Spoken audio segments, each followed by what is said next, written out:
Good morning class 10। आज हम देखेंगे मॉडर्न पीरियोडिक टेबल। हमने लास्ट टाइम में देखी थी मेंडलीव की जो पीरियोडिक टेबल थी, डॉबेराइनर का जो स्टेटमेंट था, न्यूलैंड का जो लॉ था। ये हमने लास्ट वीडियो में देखा था। आज की वीडियो में हम देख रहे हैं कि मॉडर्न पीरियोडिक टेबल किसने दिया था। इन 1913 यानी 1913 को Henry Moseley showed that the atomic number symbolized as a Z is a more fundamental property than its atomic mass. Henry Moseley ने मॉडर्न पीरियोडिक टेबल दी थी और वो कब दी थी? 1913 को दी थी। इन्होंने एक Z को सिंबलाइज्ड किया था as a atomic number and इन्होंने क्या बताया कि एटॉमिक मास जो होता है उससे ज्यादा जो एटॉमिक नंबर होता है वो ज्यादा ये प्रॉपर्टी उसको ज्यादा हम फंडामेंटल यूनिट बोलेंगे पीरियोडिक टेबल में किसी को अरेंज करने के लिए। ठीक है। It explain the position of isotopes. जो मेंडलीव ने आइसोटॉप्स का जो पोजीशन होता है वो क्लियर नहीं कर पाए, तो मोजेले ने इसको एक्सप्लेन किया और इन्होंने और क्या बताया कि atomic number is denoted by a Z and equal to the number of proton in the nucleus of an atom. इन्होंने क्या बताया कि जो एटॉमिक नंबर होता है उसको Z से डिनोट किया और एटॉमिक नंबर होता कितना है, जो कि किसी भी न्यूक्लियस के प्रोटॉन का नंबर होता है वो ही उस एटम का क्या होगा, एटॉमिक नंबर होगा। ठीक है। यानी जो न्यूक्लियस होता है उसमें प्रोटॉन होता है और न्यूट्रॉन होते हैं, दो मौजूद होते हैं। ये मैंने आपको पहले क्लियर किया था। ये जो प्रोटॉन होते हैं उसका जो नंबर होता है वो ही किसी एटम का क्या होगा, एटॉमिक नंबर होता है और उसको हम किससे बताते हैं, Z से बताते हैं।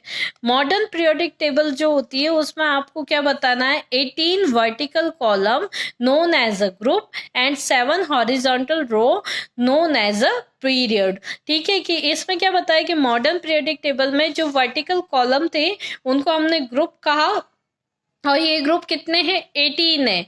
और जो हॉरिजॉन्टल रोज होती है उसको हमने पीरियड्स कहा और वो कितनी है, 7 है। जो मेंडलीव की टेबल थी उसके अकॉर्डिंग क्या था, ये जो कॉलम थे, ये जो ग्रुप थे, ये कितने थे, 8 और जो रोज बनी थी वो कितनी थी, 6 थी। तो डिफरेंस आ ही गई अपने आप, तो हर चीज अरेंज हो ही जाएगी। अब नेक्स्ट हमने देखा कि जो एलिमेंट है कि element with same number of valency electron are placed in the same group. यानी जो एक सेम वैलेंसी वाले जो इलेक्ट्रॉन होते हैं वो एक सेम ग्रुप में वहां पे प्लेस्ड किए गए। और ये जैसे जैसे मैं यहाँ पे बताती हूँ, लिथियम है, सोडियम है, पोटेशियम है, इन तीनों को मैंने एग्जांपल में दिया है। तीनों का जो वैलेंसी है वो क्या है, 1 1 1। तो इन सबको हमने कहाँ पे एज अ एक सेम ग्रुप में इनको प्लेस्ड किया था। ठीक है। तो आइसोटॉप्स का नंबर बता दिया, Z का बता दिया, 18 वर्टिकल कॉलम्स बता दिए जिनको हमने ग्रुप कह दिया, और 7 हॉरिजॉन्टल रॉज बता दी जिनको हमने पीरियड कह दिया। वैलेंसी इलेक्ट्रॉन जो होता था, सेम नंबर वाले जो वैलेंसी इलेक्ट्रॉन है उनको सेम ग्रुप में अरेंज कर दिया। ओके। नेक्स्ट हमने क्या किया कि outermost cell contain 1 electron. जो बाहर का जो शेल था उससे कितने इलेक्ट्रॉन कंटेन किया हुआ, 1 electron. These element have been placed in the same group. वो एग्जांपल जो दिया हमने सोडियम, लिथियम और पोटेशियम का, उसको क्लियर कर रहे। Number of shell increase as we go down the group. जैसे जैसे हम ग्रुप में नीचे की तरफ जाते हैं तो ये जो शेल का नंबर होता है, आउटर शेल का, वो नंबर क्या हो जाता है, इंक्रीज होना शुरू हो जाता है। By this we can explain the number of element in these period based on how to electron are filled into the various shell। कि कोई भी जो शेल है उसके अंदर इलेक्ट्रॉन कैसे फिल होता है उसको हम आगे फर्दर स्टडी करते हैं। उसके लिए एक फॉर्मूला दिया गया कि maximum number of electron filled in a cell in a shell it is the 2n square. 2n square क्या होता है कि n is the number of given shell from the nucleus. कि जो न्यूक्लियस से शेल को नंबर दिया जा रहा है वो क्या है, n है। जैसे मैं k शेल को n इज इक्वल टू 1 देती हूँ, तो न्यूक्लियस से इसको जैसे ही मैंने 1 दिया तो 2n स्क्वायर का फॉर्मूला है मेरे पास में, तो n की वैल्यू मैं क्या करूंगी, यहाँ पे पुट किया तो 2 इंटू 1 का स्क्वायर इज इक्वल टू 2। तो यहाँ के शेल में कितने एलिमेंट आ जाएंगे, 2 एलिमेंट आ जाएंगे। इसी तरीके से एल जो होता है उसको न्यूक्लियस से जो नंबर मिलता है वो होता है 2 नंबर। तो जैसे ही मैंने एल को 2 नंबर यहाँ पे दिया तो 2 इंटू 2 का स्क्वायर यानी 4, 4 टू ज़ा 8। तो जैसे ही 8 आ गया तो मुझे पता चल गया कि एल शेल जो होता है उसके अंदर कितने एलिमेंट आ सकते हैं, 8 एलिमेंट आ सकते हैं। तो जैसे जैसे हम आगे शेल बढ़ते हैं, जैसे जैसे हम ऊपर से नीचे की तरफ जाते हैं, तो वो क्या होता है, उसमें शेल का नंबर बढ़ता रहता है। और शेल का नंबर बढ़ता है तो उसमें इलेक्ट्रॉन फिलिंग का जो फॉर्मूला होगा वो किससे हम देखेंगे, मैक्सिमम इलेक्ट्रॉन फिलिंग का फॉर्मूला वो 2n² से देखेगा। और किस तरीके से देखेंगे, n की वैल्यू को पुट डाउन करते हुए। ओके, तो नेक्स्ट है हमारा वैलेंसी। वैलेंसी क्या होता है कि the valency of an element is determined by the number of valence electron present in the outermost shell of atom। कि जो एटम है उसके आउटरमोस्ट शेल के अंदर जितने इलेक्ट्रॉन मौजूद है उसको हम क्या कहेंगे, उस एटम की वैलेंसी कहेंगे।